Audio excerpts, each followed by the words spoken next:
Hola, en este vídeo vamos a intentar explicar el tema de estadística. Lo mejor que podéis hacer es copiar los apuntes parando el vídeo, ¿vale? Mirad, en la estadística nos podemos encontrar dos ramas, la estadística descriptiva y la estadística inferencial. ¿Vale? La estadística inferencial es la que pretende deducir a partir de una serie de datos cómo se comporta una población, ¿vale? Es decir, a partir de una encuesta, por ejemplo, cómo van a votar el resto de españoles, ¿vale? Mientras que la estadística descriptiva se recopilan, se clasifican o resumen mediante tablas o gráficos y se analizan e interpretan los datos para lograr describir el fenómeno que estamos estudiando. ¿Vale? De eso se trata. Entonces, la estadística descriptiva trata de, a partir de una serie de datos, organizarlos mediante tablas o gráficos y a partir de ellos analizarlos, ¿vale? Bien, vamos a empezar por las definiciones. Mirad, tenéis variable aleatoria.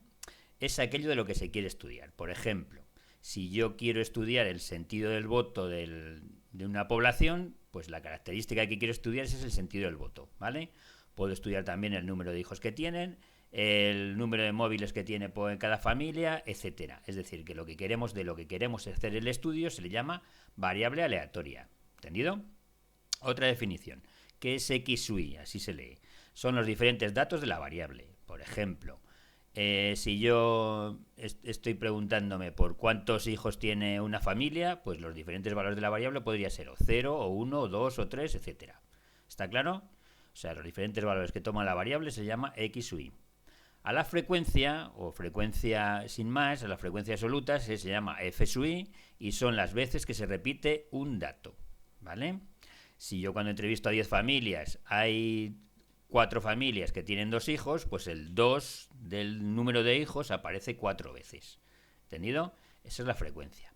La n mayúscula es el número total de datos. Es decir, cuando hemos entrevistado a las 10 familias, hemos cogido 10 datos. ¿Vale? La frecuencia relativa consiste en dividir la frecuencia absoluta entre el total de datos. ¿Vale? Es algo relativo, siempre se compara con el total. ¿Vale? Es dividir la frecuencia entre el total de datos. Y la frecuencia acumulada indica, una vez que se han ordenado los datos, el número de ellos que hay hasta un dato concreto, ¿vale? Luego, si queréis, lo explico mejor con un ejemplo, ¿vale? Para que veáis qué es la frecuencia acumulada.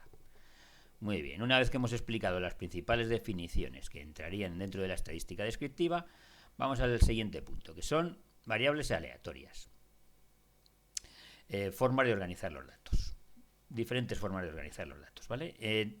Mirar, primero, antes de las formas de organizar los datos, vamos a ver los diferentes tipos de variables que nos podemos encontrar. Nos podemos encontrar con variables cualitativas o con variables cuantitativas. Las cualitativas son aquellas que no se pueden medir numéricamente, ¿vale? Son aquellas como una cualidad, el color del pelo, el tipo de mueble o el tipo de lo que sea. ¿Entendido? Por ejemplo, o sea, que algo que no se puede medir numéricamente, eso es una variable cualitativa. A mí si me preguntan algo y no respondo con un número, es una variable cualitativa. ¿Entendido? Si me preguntan por el color del pelo, si me preguntan por una marca de zapatillas, si me preguntan por un tipo de tornillo, ¿vale? Que yo no contesto con un número, eso es una variable cualitativa, de cualidad. ¿Está claro? Vale. Variables cuantitativas son aquellas que se pueden medir numéricamente, ¿vale? Es decir, que yo cuando contesto, contesto con un número. Y pueden ser de dos tipos. Variables cuantitativas discretas, si cuando toman valores aislados, por ejemplo, el número de personas en un aula, el número de gatos que hay en una habitación o lo que tiene una familia, etcétera, ¿vale? Cuando preguntamos y los números que me dan son aislados, ¿vale? Entonces es discreta, es decir, que no puede tomar valores intermedios. Por ejemplo, si a mí me preguntan el número de coches que tiene una familia, ¿qué puedo contestar? O 0, o 1, o 2, o 3, pero no puedo contestar 0,5, ¿vale? Son valores aislados, es una variable aleatoria discreta. ¿Entendido? Vale, cuando no es una variable aleatoria discreta, tenemos una variable continua, es decir, que toma valores de cualquier intervalo. La altura, el peso, etcétera. ¿Vale? Muy bien, pues ya hemos visto que tenemos dos tipos de variables. Las variables, recordar que es la característica de la que quiero estudiar de la población, que puede ser cualquier cosa. ¿Vale? El peso, la estatura, el color de ojos, el tipo de zapatos que lleva, cualquier cosa. ¿Está claro? Esas son las variables aleatorias. Cuando yo contesto con un número son cuantitativas. Cuando yo contesto con una cualidad son cualitativas, ¿vale? Si el número puede tomar valores intermedios son continuas y si el número no puede ser un valor intermedio son discretas, ¿vale? Bien, pasemos ahora a las diferentes formas de organizar los datos. Dice, si los datos se dan en bruto es difícil hacer una interpretación de ellos. Por eso conviene organizarlos. Hay diferentes maneras de organizar y ahí pasamos a las diferentes organizaciones que tenemos. Por ejemplo, en forma de tabla. Vale. Dice, hemos preguntado a 30 familias por el número de móviles que tienen y los datos que hemos obtenido son estos. ¿Los veis? Aquí, dados en bruto, pues son muy difíciles de interpretar. ¿Entendido? Entonces hay que organizarlos y presentarlos de una manera que se vean más entendibles. ¿Vale? Que me aporten más información de una manera inmediata. Vale, pues una forma es la tabla de frecuencias, ¿vale? En la tabla de frecuencias se ponen aquí X sub Y, que son los diferentes valores que tiene la variable. Si esta variable es cuantitativa, se tiene que ordenar de menor a mayor, ¿está claro? Porque son números, entonces eso se puede ordenar de menor a mayor. Entonces aquí se ponen los diferentes valores de la variable. Como nos fijamos aquí, ¿qué números aparecen aquí? Pues aparece el 1, aparece el 2, aparece el 3 y aparece el 4, que son los números que ponemos aquí, el 1, el 2, el 3 y el 4. La frecuencia hemos dicho que son las veces que aparece cada dato. Nos fijamos, y aquí simplemente es cuestión de contar. Miramos el 1, ¿cuántas veces aparece? Pues lo contáis aquí, 1, 2, 3, 4 veces. El 2 los contáis, aparece 10 veces. El 3 lo contáis, aparece 12 veces. El 4 lo contáis, aparece 4 veces. Si sumamos todo esto, que es lo que se pone aquí, como hemos preguntado a 30 familias, tenemos 30 datos, que es lo que tiene que quedar la n mayúscula, que era el número total de datos. ¿Entendido? Vale.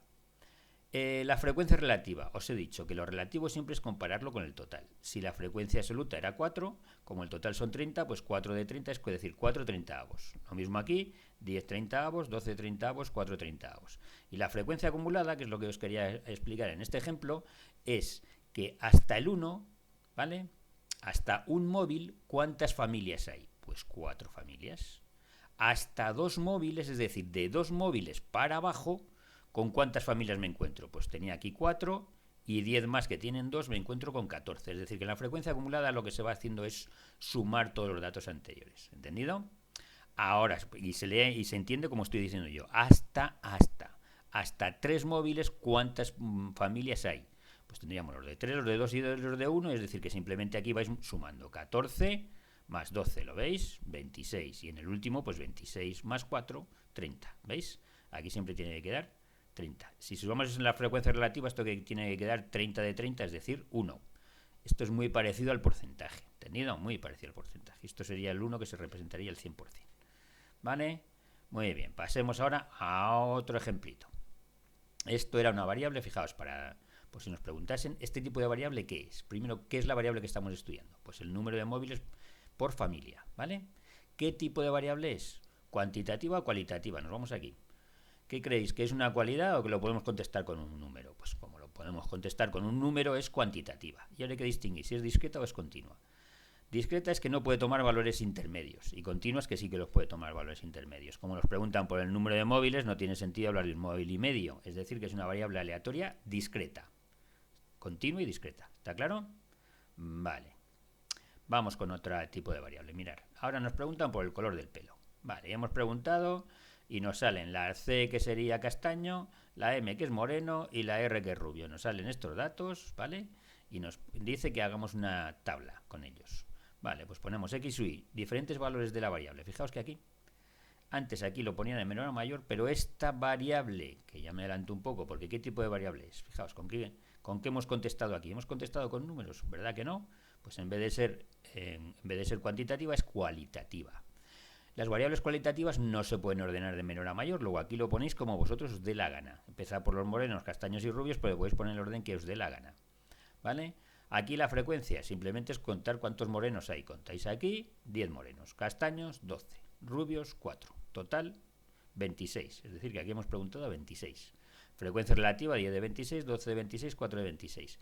Y aquí no está hecha la frecuencia acumulada porque no se puede hacer. ¿Y por qué no se puede hacer? Pues porque esta variable no se puede ordenar. Aquí os he dicho que hasta 1 hay tantos, hasta 2 hay tantos.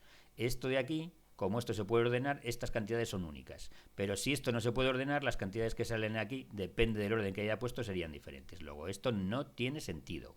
¿Está claro? La frecuencia acumulada no tiene sentido. No tiene sentido hablar hasta morenos cuántos hay, hasta castaños cuántos hay. ¿Vale? Eso no tiene sentido. Luego, esto es una variable cualitativa, hemos dicho, y en las variables cualitativas no tiene sentido la frecuencia acumulada. Muy bien.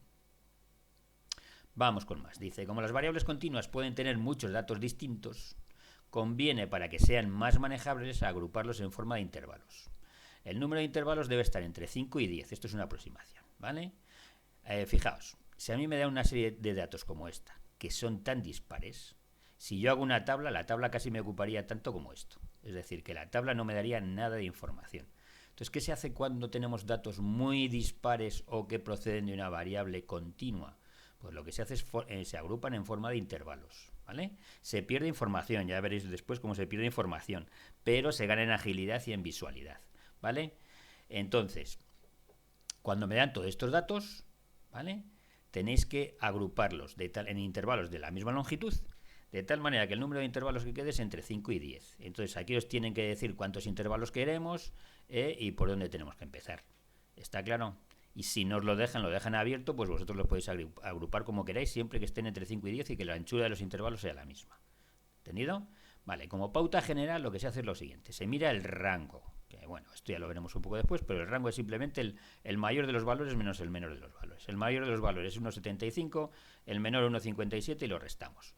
Son 58 centímetros el menor y el mayor de los valores. Esto es lo que tenemos que recorrer. Desde 1,57 m a 1,75 m tenemos que recorrer 18 centímetros. Si lo dividimos entre 6 tendríamos 3 intervalos, ¿vale? Que al revés, perdonad. Si lo dividimos, bueno, esto es que depende de lo que queráis. Si yo, por ejemplo, lo cojo si lo dividiese entre 6 para conseguir 6 intervalos, la longitud sería 3, ¿vale? Entonces hacemos una división de 18 entre 6, que sería el número de intervalos, ¿y qué longitud nos queda? 3. ¿Entendido? ¿Esto nos cuadra? Pues sí, pues porque el 6 está entre 5 y 10, que es lo que queríamos, ¿vale? Luego, ¿qué vamos a hacer? Vamos a hacer 6 intervalos de longitud 3, ¿vale? Fijaos dónde tenemos que empezar, en el 1,57. Vale, recordar que el corchetito significaba que se cogía y el paréntesis que no se coge, ¿vale? Aquí, en principio, el primero lo cogemos, el segundo no lo cogemos. Así con todos, menos si hay que coger el último, que entonces se pone un corchete también cerrado. Empezamos con el primero, 157. Como vamos de 3 en 3, que es la longitud del intervalo, me voy hasta el 160. 160 cogiéndolo, 163. Así hasta el final, 172 y 175. ¿Por qué no dejamos este abierto? Porque si lo dejamos abierto no cogeríamos el 175 y el 175 sí que lo tenemos, ¿vale? Luego hay que cogerlo cerrado, pero solamente por eso. Vale. Cuando se hace una tabla de una variable continua, hay que poner otra columna más, después de las X, Y, ¿vale? ¿Qué columna es esta? Lo que se llama las marcas de clase, que lo tenéis en la definición, que no es más que el valor central del intervalo. Esto ya veréis que es como un número de referencia de este intervalo, ¿vale? Para hacer medias y demás, ya lo veréis después. ¿Entendido? Vale, pues la marca de clase es el valor central del intervalo, que simplemente pues es sumar esto más esto y dividirlo entre 2, ¿vale? O de todas maneras, si sabéis que la amplitud del intervalo es 3, la mitad es 1,5, pues le sumáis 1,5 a cada extremo de estos. 157 más 1,5, ¿lo veis? Esto más 1,5 y que os quedan las marcas de clase. Vale, la frecuencia absoluta es simplemente contar. ¿Qué tendríamos que contar aquí? Fijaos, tendríamos que contar todos los números que estén entre el 157 y que sean más pequeños que el 160. El 160 no lo contaría aquí, lo contaría aquí, ¿vale? Luego aquí tengo que contar 157, 158 y 159, ¿vale? Bueno, los contáis, hay que tener un poquito de cuidado, ir marcando, si tenéis aquí, si os pasa algo de esto, ir marcando abajo los que vais poniendo, pero no los tachéis, ¿vale? Entonces, contamos y ¿cuánto nos quedan? 3, contamos aquí, nos quedan 6, contamos aquí, nos queda 1, contamos aquí 3, 5 y 7, en total 25, serán a 25 personas las que le hemos preguntado la estatura, ¿vale? La frecuencia relativa, ya sabéis que cada dato, o sea, la frecuencia relativa sería la frecuencia absoluta entre el número total de datos, que es 25. ¿Lo veis? Así con todos. La frecuencia acumulada, aquí sí que se puede hacer, porque esto es una variable por lo menos cuantitativa. Hasta aquí, como si dijésemos, hasta 160, ¿cuántas personas hay? 3. Hasta 163, pues 3 y 6, 9. ¿Lo veis? Hasta aquí 10, hasta aquí 13, hasta aquí 18. Y el total 25, ¿vale? Muy bien, ahora nos vamos con la siguiente forma de presentar datos, que sería esta. Diagrama de sectores. Dice, se utiliza para representar cualquier tipo de variable. Luego aquí sirve cualquier tipo de variable. El diagrama de sectores nos representa cualquier tipo de variable, cuantitativa, cualitativa o como sea. Dice, la amplitud de cada sector es proporcional a su frecuencia relativa. ¿Está claro? Por ejemplo, mirar aquí. Se puede hacer lo siguiente, que aquí no está puesto, pero ya os lo digo yo de palabra. ¿Veis que aquí la frecuencia relativa es 4/30 cuando hemos hecho aquí, que hemos preguntado por el número de móviles? Pues si la circunferencia esta mide 360 grados, ¿vale? ¿Lo veis? Una circunferencia completa, recordarlo, que mide en 360 grados. Pues una forma de hacerlo con bastante precisión sería, ¿qué ángulo corresponde al 1? Pues su frecuencia relativa, que es 4/30 de, ponéis ahí un d, 360 grados, que sería 4 por 360 entre 30, ¿vale? ¿Entendido? Que esos serían los grados que corresponden. Esperad un segundito, que ponemos la calculadora para ver cuánto queda exactamente, para que tengáis una idea de cómo se hace. Vale, hemos dicho que teníamos que hacer aquí, a ver si lo cojo, hemos dicho que hacemos 4, ¿lo veis ahí? Entre 30, ahí pongo el 30, le ponemos el igual, y el D se interpreta como un por 360 grados, igual 48 grados. Pues mirar, esto tendríais que representar con 48 grados. 48 grados simplemente cogéis un transportador, ponéis una línea que sería de radio, ponéis una línea aquí que sería de radio y marquéis 48 grados. ¿Está claro? Esa sería una forma más precisa de hacerlo. ¿Entendido? Bueno, pues recordar que el diagrama de sectores sirve para representar cualquier tipo de variable y que la amplitud tiene que ser proporcional a la frecuencia relativa. ¿Está claro? Y lo podéis hacer con... Esto está un poco hecho a ojo, o lo podéis hacer con grados. ¿Todo bien? Vamos allá. Histogramas. Mirad. Dice, se utilizan para representar variables continuas o variables discretas con un número elevado de valores distintos, ¿vale? Que ya os he dicho que cuando aparecen muchos valores distintos conviene agruparlos también en forma continua. Dice, las barras van unidas siempre y su altura como la frecuencia. Su altura siempre es como la frecuencia. Aquí falta... no sé si está después, no, es que falta, mirar. Lo digo de palabra porque faltan estos apuntes, ¿vale? Mirar, falta lo que se llama un diagrama de barras, que luego lo explico. Voy a explicar primero el histograma y luego explico el diagrama de barras, ¿vale? Mirad los histogramas, habíamos dicho que el histograma se utiliza para representar variables continuas o variables discretas con un número elevado de valores, ¿vale? Las barras van unidas, siendo su altura la frecuencia, ¿vale? Entonces, si cojo entre el 157 y el 160, ponéis aquí. Mirad una cosa. ¿Veis que la altura, que es esta? Estamos representando esto, ¿vale? Tendréis que representar el 157 hasta el 175. Pero si aquí empezase directamente en el 157 y fuese de 1 en 1, esta línea se haría interminable, ¿lo veis? Entonces lo que se hace es que se corta la línea y se empieza en el 157. Y luego simplemente vamos de 3 en 3. ¿Entendido? Y ahora, ¿qué alturita le ponemos a cada barra de un histograma? Pues lo mismo que la frecuencia. Si nos vamos aquí, entre el 157 y el 160 teníamos 3 datos, pues altura 3. Este altura 6, este altura 1. ¿Lo veis ahí? Aquí viene representado altura 3, altura 6, altura 1. ¿Entendido? Vale, ahora os voy a hablar sobre esto, que sería el 2.4, así que copiarlo como tal, 2.4, y ponéis diagrama de barras. Diagrama de barras. Y ponéis, se utiliza para representar variables discretas o cualitativas. Haciendo una barra alrededor del dato con altura igual que la frecuencia y sin que se toquen las barras. ¿Entendido? Sin que se toquen las barras. ¿Está claro? Imaginar que esto se fuese el 157 y esto no tuviese valores intermedios. Pues el 157 se pondría aquí una barrita, ¿lo veis así? Así una barrita, que deje el 157 entre medias. ¿Entendido? Luego cogeríais el 160 y pondríais una barrita aquí, así, que dije el 160 entre medias. ¿Vale? Bueno, y luego tenemos polígono de frecuencias. El polígono de frecuencias simplemente sería unir los centros de cada barra. Entonces cogeríamos esta alturita, ¿lo veis ahí? Lo uniría con esta alturita de aquí, luego con esta alturita de aquí y así con todos, ¿vale? ¿Entendido? Es un diagrama de barras, que aquí se nos ha olvidado. Vale, muy bien. Hasta aquí yo creo que vamos a hacer la primera parte. La siguiente parte explicaremos ya un poco lo que es la población y la muestra, ¿vale? Y las medidas de centralización. Venga, hasta luego.